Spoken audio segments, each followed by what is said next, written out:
Hi, welcome to a Sisyphean Skeptic video, and I want to talk a little bit about definitions today.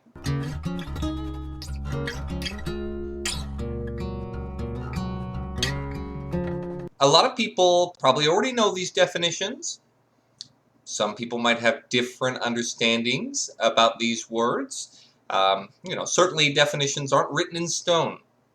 Sometimes we think of definitions as being, this is what these words mean, like somehow there's a right and wrong answer about this. And in some ways there are right and wrong answers. Some words mean some things and other words mean other things. But words change, right, depending on common use. And definitions are mostly the kind of the documentation of common use. And that's why I think etymology is so important, because that's the history of those words, right? And so what words used to mean, what they mean now, I think are very relevant to a lot of these things. So first off, let's talk about theism, right? So theism is the belief in a god or gods, and usually a creator or creator gods, right, that have created the universe. They often, exist within the universe or outside of the universe, sustaining the universe, and there's often a component where they are interacting with that universe, often specifically us, right, people. So that's a big part of it. Now, of course, there's monotheism, which is the specifically one god, and then there's the polytheism, which is multiple gods, and these would both be kinds of theism. Now, probably the most important feature that makes something theist as opposed to deist, which I'll discuss in a second, is the immanence of God, so that God is active in existence. That's a key feature. If if the God or gods are not active in existence, then this is not really theism. So this is a good comparison now to deism. As I was mentioning, deism is a god, but this god often created existence, but is not necessarily active in existence anymore. So we're getting outside of organized religion at this point. If someone is a deist, they believe in that creator god, but it's no longer necessarily relevant to how we live our life. Praying to a deist god wouldn't do anything. It wouldn't answer prayers. There's no miracles that come from a deist god. The most common example used to illustrate a deist god is the watchmaker or clockmaker god, right? The universe would be like a clock or watch that has been wound up and created specifically and is now running out, right? It's now operating because it had been wound up, and it doesn't require continual intervention by that creator god to make it work. Much more, the theist god is considered to be constantly involved, and some versions, some theists, feel like God has to continually intervene to just make physics happen. I've heard people talk about it in that way. Certainly your more moderate theist, as the majority of America, probably doesn't think about it in that way, but there are some that are more extreme that do think about it that way. So deism is really one step shy of an additional kind of flavor of belief in God, which would be called pantheism. So pantheism is more of God is this universe, right? It's kind of God is synonymous with the universe and existence itself. There's some notable people who in history were pantheists or possibly pantheists. I won't get into all that history right now, but you can see at least, you could see something in that, and certainly from the deist perspective, right? It's like, so there was a creator, and now the universe is going on, and then one step shy of that, the universe is is that God. I wonder what work any of that does, right? To call the universe God is almost to try to give God a meaningful a meaningful description in something we know. We're like, okay, well, the universe is a thing that is definitely here, and if there has to be a God, if the word God that we have has to have a meaning, maybe it means the universe and everything that's in it, right? You could say some of those platitudes that are often used in theism to describe God being everywhere and within all of us and all of that, then you go, okay, well, the universe is everywhere and we're made of the universe. And so it makes some of those things have kind of a meaning, but it's kind of tricking those words, I feel like.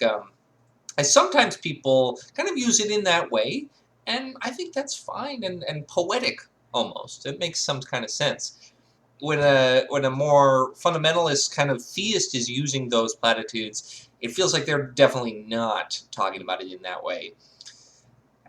One of the interesting things to, I think, compare at this point is a lot of the arguments that many apologists will use to prove a God, or basically they try to prove their version of God. They usually don't go that far. They usually prove either a deist God or some non-specific God. They talk about the need for a creator God, which I definitely think is suspect. I don't know that that is proven even by most of their arguments, but they very rarely go the distance to proving their specific God.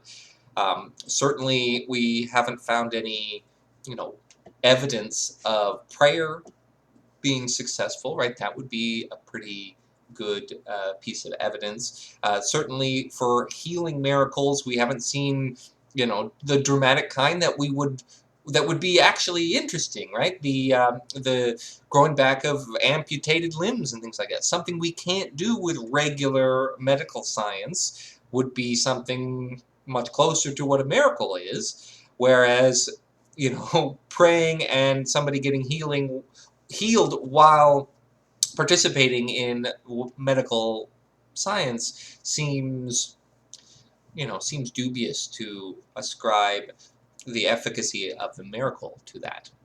In contrast to all of these theist and theist-related positions is, of course, atheism, which is just a theism. It is the lack of theism. So it is non-theism.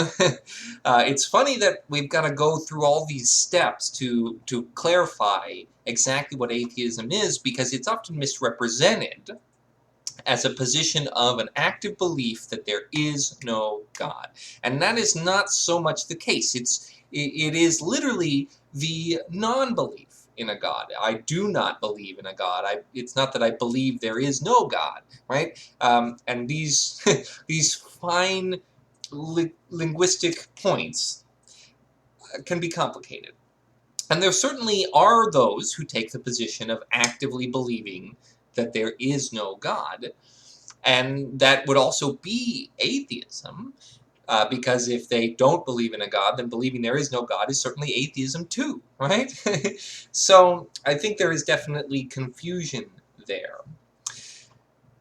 Another important topic is agnosticism, which is not, it doesn't come from the same root that atheism comes from, but it's more about the question of knowing than the question of belief, right? It's a position that tried to go halfway between a theist and an atheist position, when it was understood, at least by the person who coined it, that atheism was more of that stronger position.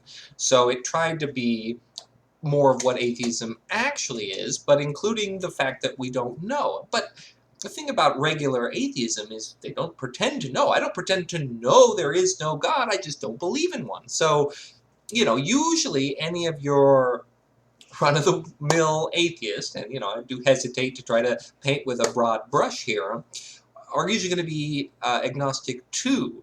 And if you're agnostic in kind of the most typical way, saying that you don't know and you're suspending judgment, then if you do not actively believe, then you're probably an atheist too, even though you'd like to use the word agnostic. Now, it's not my place to force these labels onto somebody, right? You can choose to label yourself or not label yourself, any of these things, and that's fine. But right, I feel like if we're honest, most of us are agnostic, and then we take an actual position on belief additional to that. I feel like an honest theist would say that they're agnostic too, though most of them, most of their belief they use to kind of say that they know, which they don't know in more of that justified true belief kind of knowing way. They just are confident, right? So that's a different kind of way to talk about knowing. Whereas your atheist, suspends that judgment, doesn't believe. Most of us, and most of the community on atheist community on YouTube that I've seen, would admit that if we had what is sufficient evidence for a theist God, we would believe then. I struggle to even think of what kind of evidence I would need to believe. It feels like most evidence could be descriptive or indicative of some other position before God in most cases. So, I'm open to the concept that there could be some kind of evidence out there, but I have very little faith that anybody could find it, or if I even know what it is. And I guess it would be hard to pretend that I'd be very easily convinced if I don't even know what would convince me. But, it's just honest. One thing that I like to say to help illustrate that agnostic versus atheist position, and it's not necessarily included within these words, but it's the way that I like to talk about it, is that agnosticism is a question of epistemology, so it's a question of knowledge, whereas theism and atheism are more metaphysical claims. It's about claiming what we believe exists or doesn't exist, or the lack of belief in something thereof, whereas the epistemological claim is about that knowledge that we were mentioning. Do we know? Do we not know? So that's an entirely separate question from what we believe or don't believe. Finally, I just want to mention skepticism, right? So skepticism is about using, our critical faculties to explore the veracity and the validity of any particular claim, right? You want to be skeptic when consuming, the news. You don't just take whatever is said to you. You look into it further. If something sounds, perhaps not as strong as it is being presented, we got to look into it a little bit more. There's certainly a community on YouTube that calls themselves skeptic, but kind of they almost go too far, and that's kind of that conspiracy theory realm. Certainly, they're being skeptical, kind of. They're also often not being very critical or skeptical of their own positions and some of those own things, right? If you're always questioning what the man is telling you, what the governments and the media and all that, but you're then going to totally, buy that information you got off of some random website where one guy tells you this story they heard, then that's not being very skeptical of that information. That seems much more dubious than the additional research that had been done and often is presented by those other outlets. So, I'm not saying that it's correct for us to believe all of that, highly produced information that's sent to us all the time, but we need to be equally critical.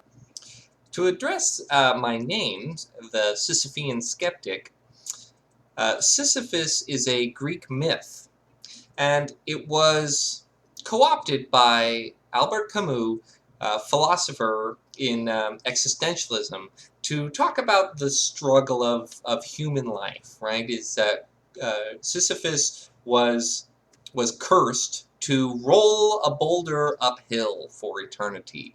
Every time that he would get to the end of the day or whatever, the boulder would fall back down, and the next day he would have to continue to roll it up again. So it's kind of an endless task. That's what the word Sisyphean means. It means an endless, insurmountable task. And as the philosopher Camus discussed, our lives are like that, you know. Everyday life is a struggle to do more or less the same thing day in and day out. Get up, eat, go to work, children, family, life, right? And just because it's endless doesn't mean it's not a good life. And so that seemed apt for the kind of journey that I would probably take here on YouTube, right? And it's the same journey that many people have embarked on YouTube, to do this endless task of discussing religion, skepticism, philosophy, things like that. There's no end in sight. If we're talking about specifically counter-apologists and things like that, we don't seem to be making a ton of progress on that front, but that doesn't mean we should stop, right? And even though a lot of progress, maybe on the biggest names and the biggest well-known apologists, hasn't been made, there's been lots of little progress. We've seen many different stories of people who contact other more prominent YouTubers about the change and impact they've had on their lives. So it may be an endless task, but it's not fruitless. It's not, you know, it's not a pointless task. Endless tasks can still be worth embarking on. Thank you for joining me, and feel free to like and subscribe, comment below. Let me know about what you think about my definitions here, right? As I mentioned earlier, these definitions are not written in stone. If you've got a different idea about some of these words, let me know. I'd be more than interested in talking about that. Do you feel like this is an endless task? Is it worth embarking on? You know, join in the conversation. Thank you.